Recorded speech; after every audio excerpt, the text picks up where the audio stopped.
Habari kwa kila mmoja, habari zenu. Leo nitaelekeza namna ya kucheza huu mchezo unaitwa Rubik's Cube. Ni mchezo ambao unahitaji kuweka rangi zifanane kwa upande mmoja, kila rangi na kwa upande wake. Ukiangalia hii Rubik's Cube yetu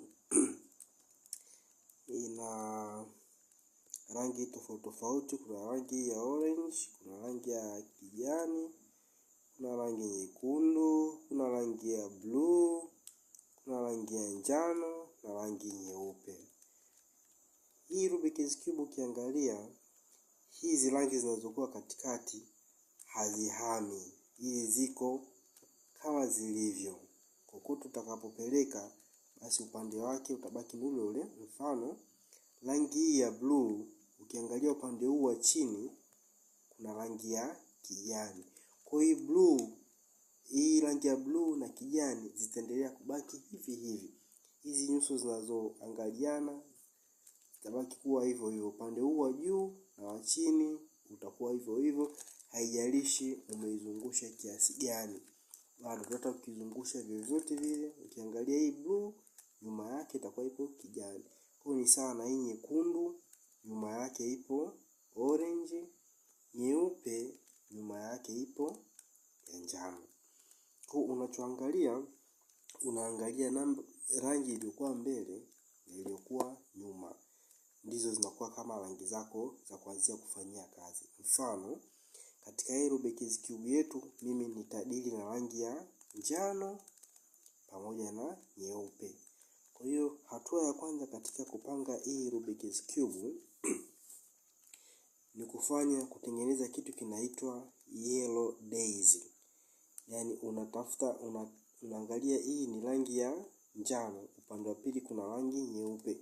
Kwa hiyo yellow daisy ni kutengeneza njano zimzunguke huyu mweupe wa katikati. Kwa hiyo itakuwa natakiwa kuweka hapa rangi ya njano, hapa ya njano, hapa ya njano na hapa ya njano. Kwa ndio yellow daisy, hizi rangi za njano zimzunguke hapa. Kwa unachokifanya unaangalia rangi zilizokuwa katikati. Maana hapa kuna 1 2 alafu katikati, 1 2 katikati. 1 2 katikati, 1 2 katikati.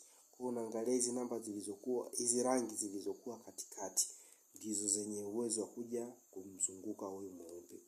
Mfano kama hapa kuna hii rangi nyeupe, kwa unachokifanya mimi naizungusha kwa juu. Nikizungusha kwa juu tayari imeshakaa pembeni ya nani? Pembeni ya nyeupe. Naangalia nyeupe, rangi ya njano nyingine hii hapa. Kwa hiyo kama iko hapa, naizungusha hapa, nimeshaileta hapa. Nakuja kumwangalia njano mwingine wa katikati ni huyu hapa, kwa naye nikimzungusha kwa juu, anakuja hapa. Ukimwangalia njano mwingine wa katikati yuko wapi? Yuko hapa juu. Kwa hiyo hii inabidi ije kwa hapa, si ndio? Kwa kwanza nitaiweka hii njano ikae katikati, nitaizungusha hivi, imeshakuwa hapa katikati. Halafu nataka niilete hapa, kwa hiyo nazungusha tena kwa hapa ili ije katikati kwa hapa, halafu ndio naweza nikafanya nini? Nikaizungusha kwa hapa.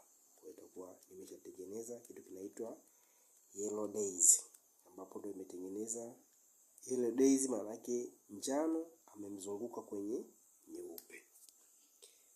Nikishafanya hivyo, nakuja sasa hatua ya pili, kufananisha rangi hizi, rangi ya katikati na hii ya hapa kwenye njano. Kwa kama hapa nikiangalia, hapa nina njano lakini kwa huku na nini? Na blue. Kwa nitaangalia rangi hapa na hapa nifanane. Kwa nitazungusha mpaka rangi zifanane. Hapo nimeshapata hapa kuna blue na hapa kuna nini? Kuna blue. Kwa ninachokifanya namzungusha aje ageukie chini kabisa. Kwa nitazungusha mpaka chini kabisa. Nitaangalia tena hapa kwenye hii njano ambayo imezunguka nyeupe kuna kijani. Kwa nitazungusha kutafuta kijani yuko hapa. Rangi zimefanana, basi nazungusha mpaka chini kabisa. Naizungusha upande huku ambapo kuna rangi ya njano. Hapa kuna hii njano, afu na orange. Kwa nitazungusha ili zifanane. Hapa zimeshafanana, orange na njano na orange zimematch, kwa hiyo ninazungusha mpaka chini. Nakuja tena kwenye hii njano, hapa kuna nyekundu, basi natafuta nyekundu. Hizi hapa zimefanana, zikishafanana namzungusha mpaka chini. Nakumbuka unafananishia rangi ya katikati na hii ya juu. Sio rangi zote, sio lazima zote tatu zifanane. Sawa? Hapa inaweza ikawa hivi. Umeona? Hapa na hapa zimefanana. Hapa na hapa zimefanana. Hapa na hapa zimefanana. Na hapa na hapa zimefanana. Kwa hiyo tukishafanania hapo, unachokifanya sasa, ulikuwa umeshika